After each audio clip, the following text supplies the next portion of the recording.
What is the future of beekeeping in Trinidad and Tobago? This is a review of the amendments to the Beekeeping and Bee Products Regulations 2023.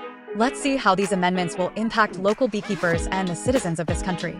The amendments now require beekeepers to establish their apiaries 200 meters from the nearest residence, office building, etc., and at least 50 meters from the nearest boundaries.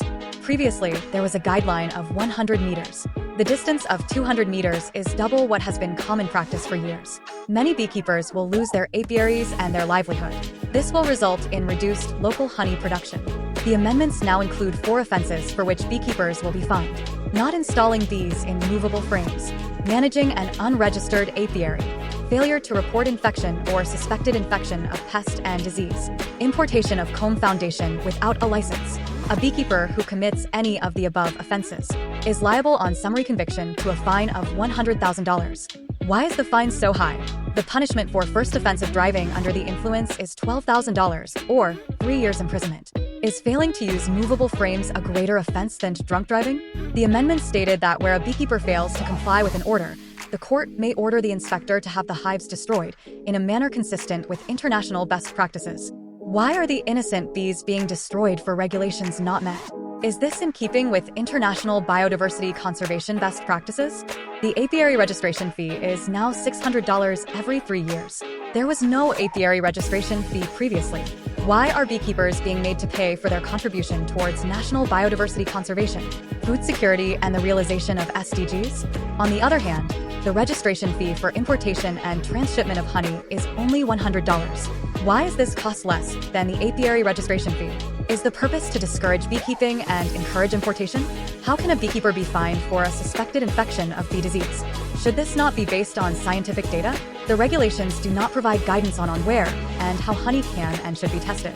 The amendments lists 14 neighboring CARICOM countries from which Trinidad and Tobago can import honey. However, the USA is not included.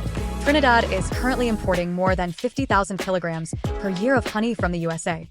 Also, what are the regulations if the country that honey is being imported from receives honey from countries that are not listed?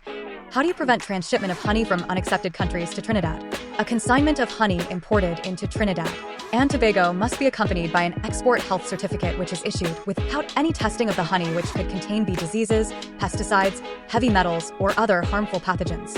An export health certificate does not prove that the honey is safe or unadulterated.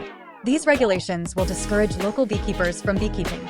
This will reduce livelihood opportunities, reduce resilience, and increase vulnerabilities in rural communities. This will also have detrimental impacts on food production, since bees pollinate 80% of food crops. Local consumers will have to be very careful because without a stringent testing regime, there is no guarantee that what will be imported is real or safe to consume. Honey's value as a superfood will be lost since the imported honey will not carry the antibiotic, anti-inflammatory, and antihistamine characteristics of local honey. These are just a few of the concerns with respect to the proposed amendments.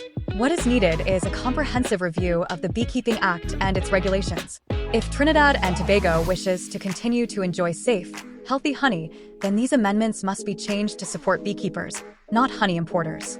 Please help us stop these amendments from becoming law by liking and sharing our video.